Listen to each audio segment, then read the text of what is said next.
one. Assalamualaikum warahmatullahi wabarakatuh. Perkenalkan, nama saya Nada Fadila dari kelas 1B dan ini rekan saya adalah Ilham Gibran.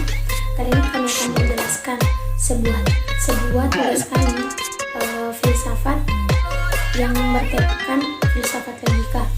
Di sini saya akan menjelaskan dua tema, yaitu pengertian logika dan logika dalam pengembangan ilmu. Yang pertama, pengertian logika. Logika adalah sarana berpikir secara sistematis dan bertanggung jawab. Jadi, logika adalah sarana untuk berpikir untuk mendapatkan sesuatu yang baru secara baik secara de facto maupun de jure. Nah, logika berasal dari bahasa Yunani yaitu logos, yang artinya kata, ilmu, pengetahuan, dan lainnya.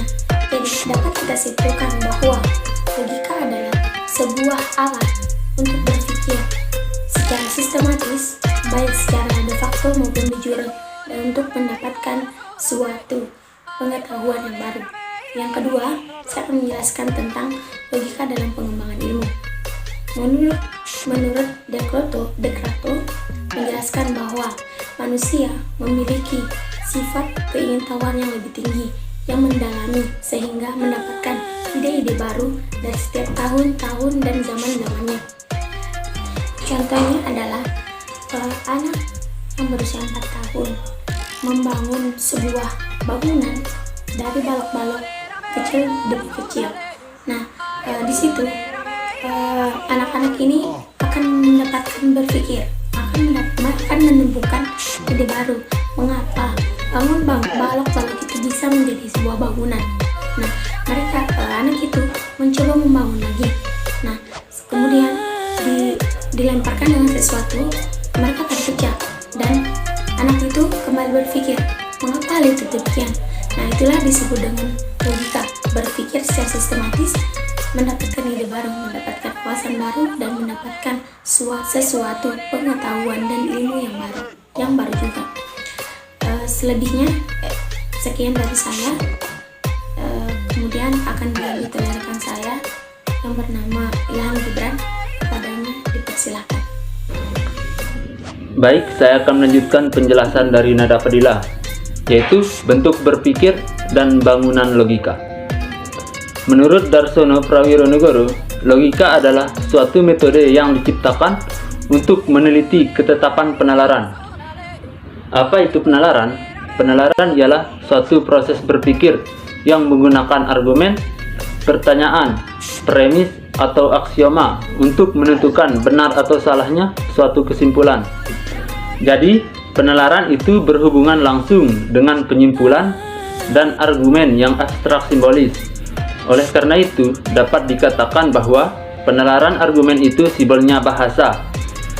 Berdasarkan penjelasan di atas, dapat disimpulkan bahwa logika itu dibagi menjadi dua, yaitu logika formal, yaitu membuat kesimpulan berdasarkan pada bentuk pertanyaan. Yang kedua yaitu logika material, yaitu membuat kesimpulan berdasarkan isi objek. Selanjutnya yaitu peran logika dalam filsafat ilmu. Menurut Oxford Dictionary, logika adalah ilmu penalaran, pemikiran bukti atau kesimpulan, skema, or theoretis praktis, rantai penalaran, penggunaan argumen yang benar, dan kemampuan berargumen. Hal ini senada dengan pertanyaan Merriam-Webster yang menjelaskan bahwa logika adalah ilmu yang mempelajari aturan-aturan dan pengujian pemikiran yang sehat dan pembuktian dengan penalaran.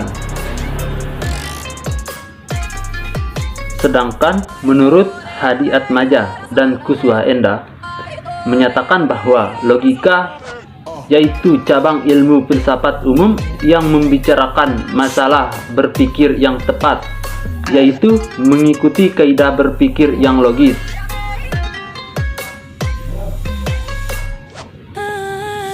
Jadi, filsafat dan logika itu sangat berhubungan erat. filsafat tanpa logika akan gagal menelaah fenomena. Logika akan membangun kepercayaan orang. Orang yang berlogika semakin mengangkat harga dirinya.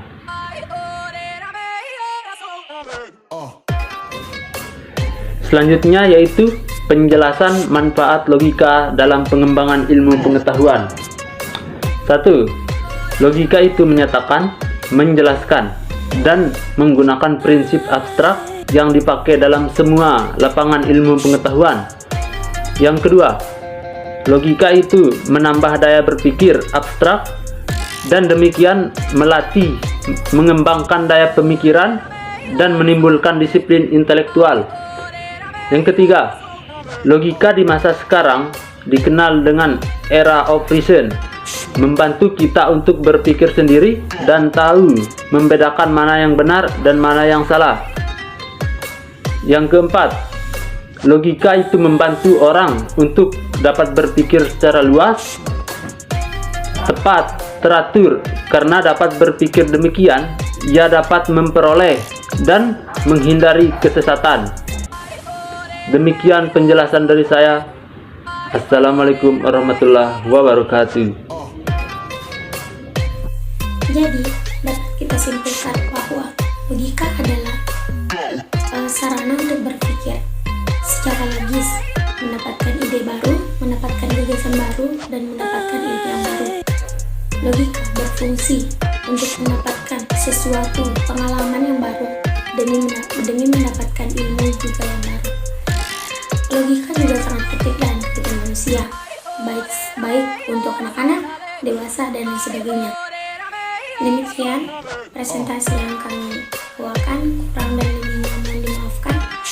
Izin pamit undur diri. Wabillahi taufiq wal hidayah. Wassalamualaikum.